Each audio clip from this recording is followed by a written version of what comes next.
time for a new challenge. One which will take us camping all over the country with a very specific goal in mind. Find and identify as many bird species as possible in South Africa. In one calendar year. Why? We've got plenty of time to get into that, but I do know one thing, it's gonna be one hell of an adventure. And that's why you're coming with me. What could possibly go wrong?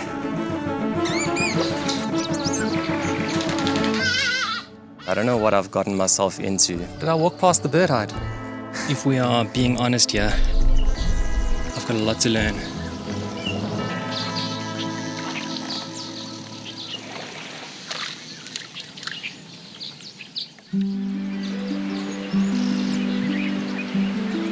I couldn't think of a better place to start than in a garden in my home city of Johannesburg. A pretty big garden.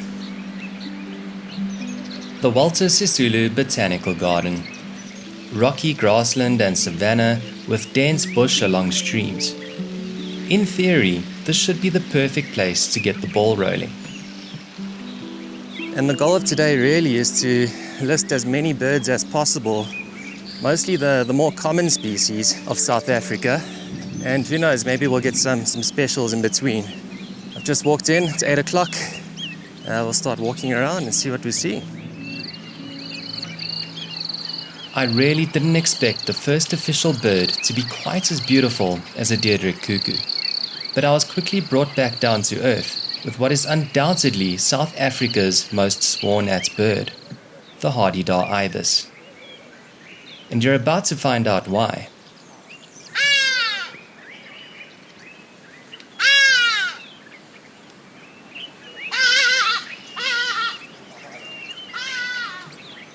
Much to our dismay, urbanization has created the perfect habitat for them to thrive in. Pristine watered lawns are filled with earthworms, and an abundance of large trees are perfect to roost in. We've built a 5-star hardy-dar resort, as well as an unsnoozable 5 a.m. alarm clock. But to be fair, when you look a little bit closer, they're actually quite cute. Right, we have our first couple of species, but I'll start with the first one just to take you through this process. We are going to be using this app called Bird Lasser, which apparently is the standard for this type of challenge. It's literally just dedicated to listing your birds, and you can join different challenges. And we're about to log our very first species, which was a Diederik cuckoo. So we're going to head down here to log. We've already got a session created for this little outing. Diederik cuckoo 1. There we have it. It's even got our location. And I think it's as simple as that. I was just standing on this bridge now, trying to film that cuckoo and chat to you and use my phone and hold my camera, and I'm just realizing how difficult this is going to be. I don't know what I've gotten myself into, but I think today is not only going to be about getting as many of the common species as possible, but also just finding my feet with this whole thing, plus filming. So please, bear with me. Okay, enough chit-chat. Let's find some birds. After sitting on a fresh pile of hardy-dar poo, I became less and less surprised with the first sighting. These cuckoos were everywhere, and it became very apparent why.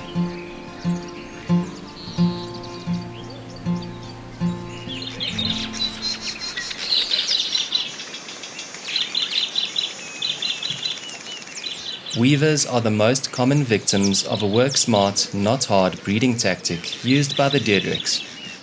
The cuckoo lays one perfectly matching egg in the weaver's nest and removes another.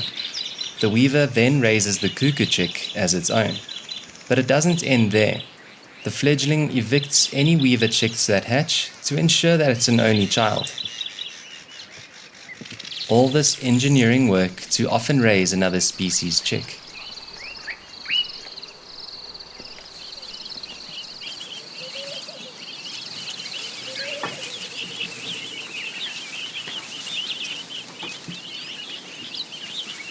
I planned on spending some quality time in the bird hide. However, others had the same idea.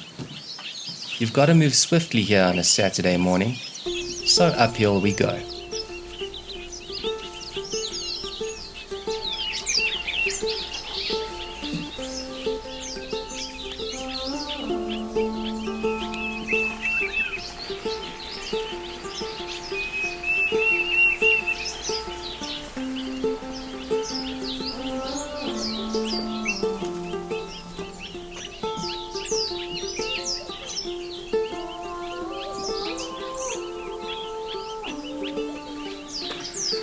think I spent far too much time farting around at the bottom there, because it's quite hot now.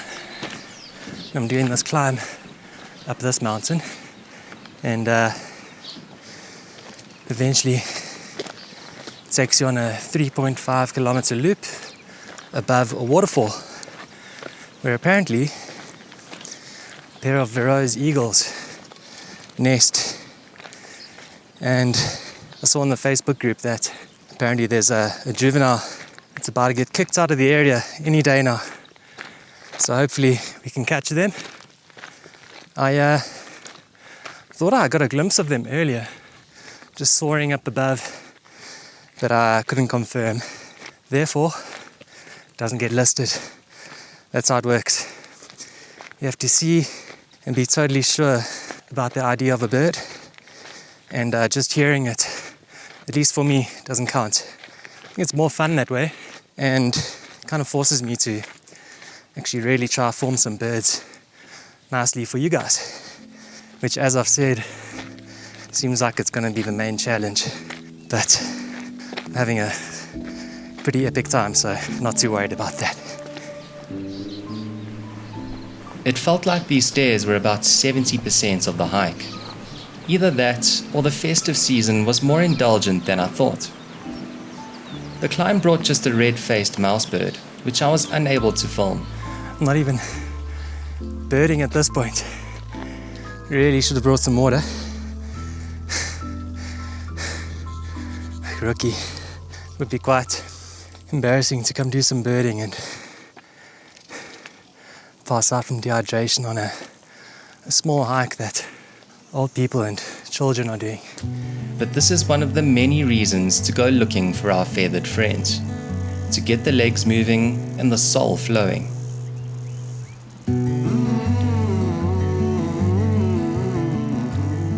Well, if we are being honest here, I've got a lot to learn. Not really in terms of the birds, but in terms of planning. Pack water, don't drink 3 cups of coffee before coming out, plan your route a bit better, all these things. But in terms of bird species, I'm on like a handful. Really need to rack up a bit of a list here.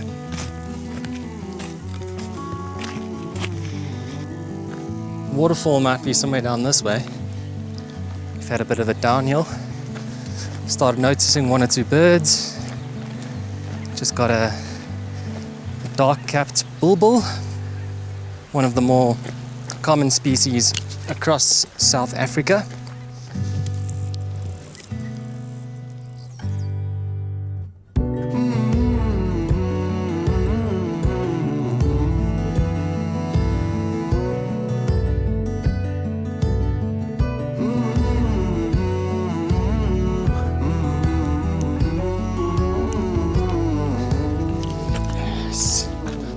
The Vero's eagle, the black eagle, one of the adults, I think. Just happened to look up straight ahead. There it was at eye level. Yes.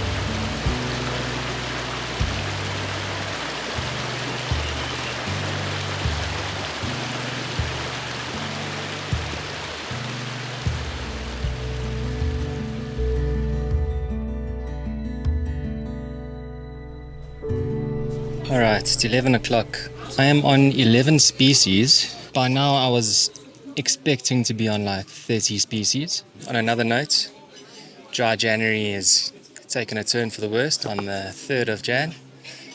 So yeah, things are going very well. All jokes aside, things were in fact going very well. I got to spend the morning outside in the sunshine, exploring this beautiful place with a camera in hand. Although the competitive nature in me will show at times, The big year will never be all about the numbers, but everything in between.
Back to the now much quieter bird hide.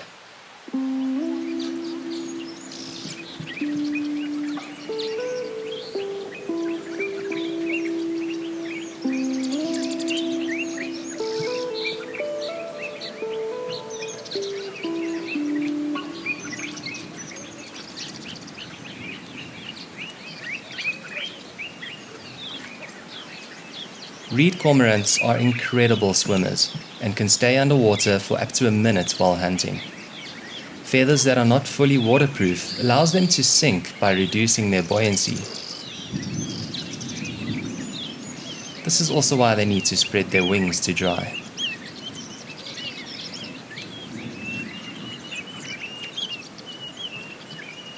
I tried my best to capture these white-rumped swifts skimming the water for a drink. However, this proved to be almost impossible.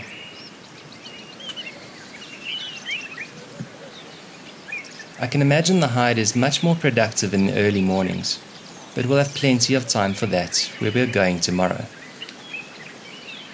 With the typical Joburg storm looming, I combed the remaining sections of the gardens.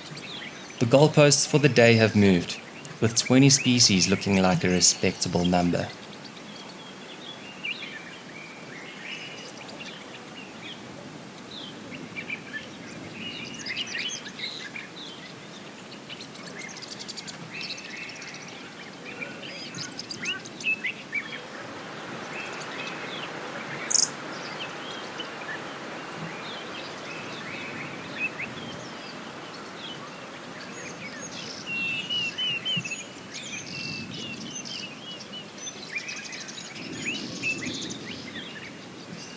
Well, 20 birds is what we got here today in the lovely Botanical Gardens.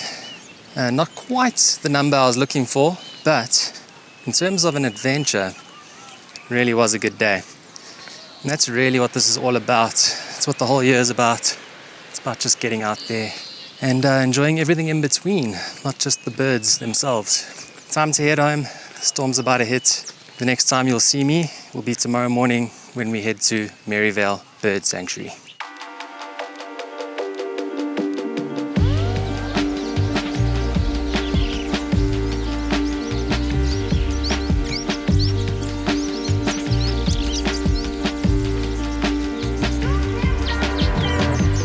Marievale Bird Sanctuary. In short, there's a lot of water and a lot of birds. But here's the long version. It's a protected wetland area near Nigel in the Gauteng province. The wetland was created in the 1930s when roads, railways, and pipelines for gold mines created embankments blocking a river's flow. It now features several well-maintained bird hides, offering excellent viewing opportunities of the nearly 300 recorded bird species. It supports over 20,000 waterbirds. We've just arrived at Marievale Bird Sanctuary, which is about an hour southeast from home. Yeah, I mean, we're here for mostly water-associated birds. The only problem is, as you can tell, the weather's a bit dodgy. The forecast looks a little bit like this. yeah, so we decided to come anyways, make an adventure of it, and hopefully we don't become water associated ourselves. Just arrived at one of the hides. Already got a handful of birds on the way in. Let's do this. Kaylee, along with her superhuman hearing and eyesight, has eagerly joined me today.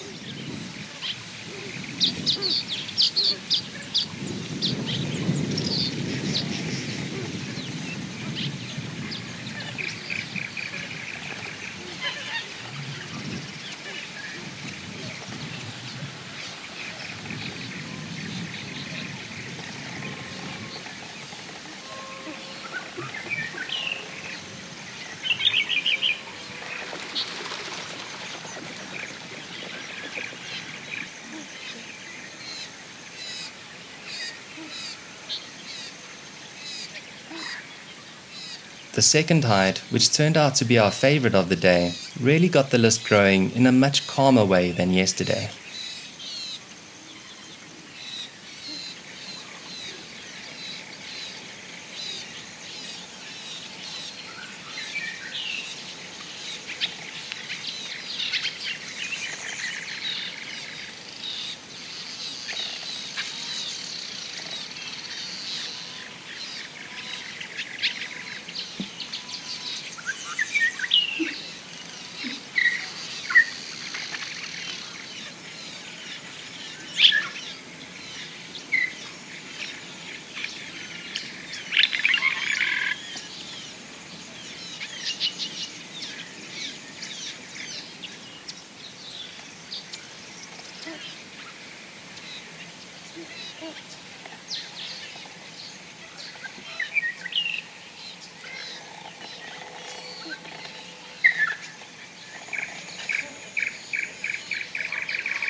Little rush warbler.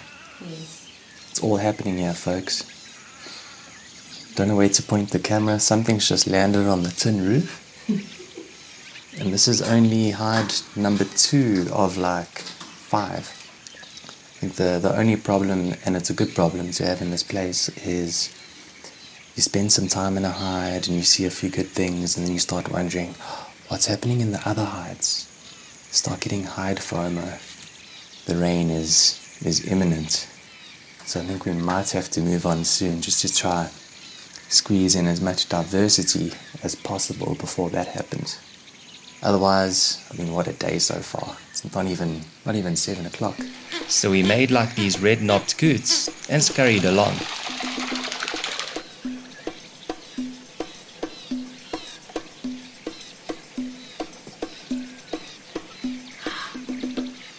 It's doing its thing. As Kaylee mentioned, this black heron is doing its thing. It folds its wings forward to make shade, which attracts fish and simultaneously gets rid of the sun's glare. Smart.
In the case of the long-tailed widowbird, size does matter. Females will only mate with the males who boast the longest and most impressive tails. And still, a showy display flight is needed to seal the deal. As we approach autumn, the males will lose these energy-sapping feathers to look much like the females. An LBJ. Little brown jobs which I'm sure will cause me hours of frustration throughout the year. The accommodation out this way is still more than good enough for the hardy-dars, and after losing a brief staring contest with a spotted thick knee, we entered another hide.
The rain has caught up to us. It's 8:30, so we got a good 2.5 hours in. We haven't seen any kingfishers, and I'm wondering if the weather plays a part in that or not. But it would be nice to finish off with 1 or 2 kingfishers. We'll keep an eye out for a little flash of blue. Back to our favorite spot, the otter hide, where we found that things had changed slightly.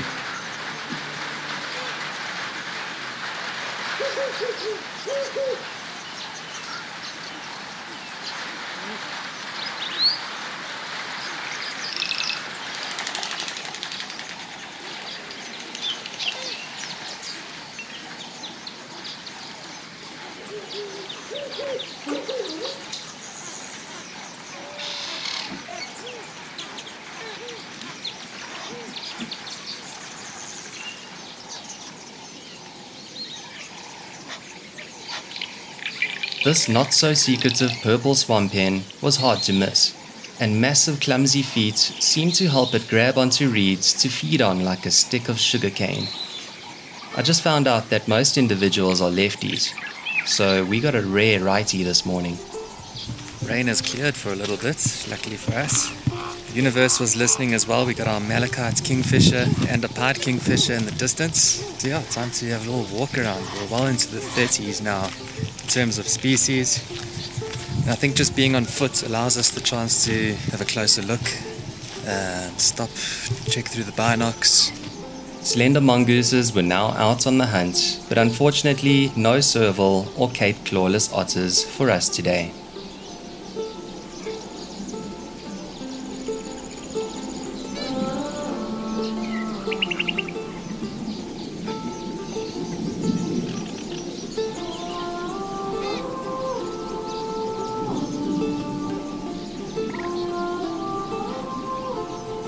Right, I'm going to need your help on this one.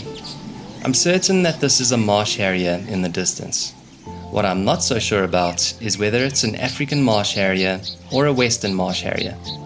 The Western is apparently rarer to see than the African, but both do occur here at Marievale.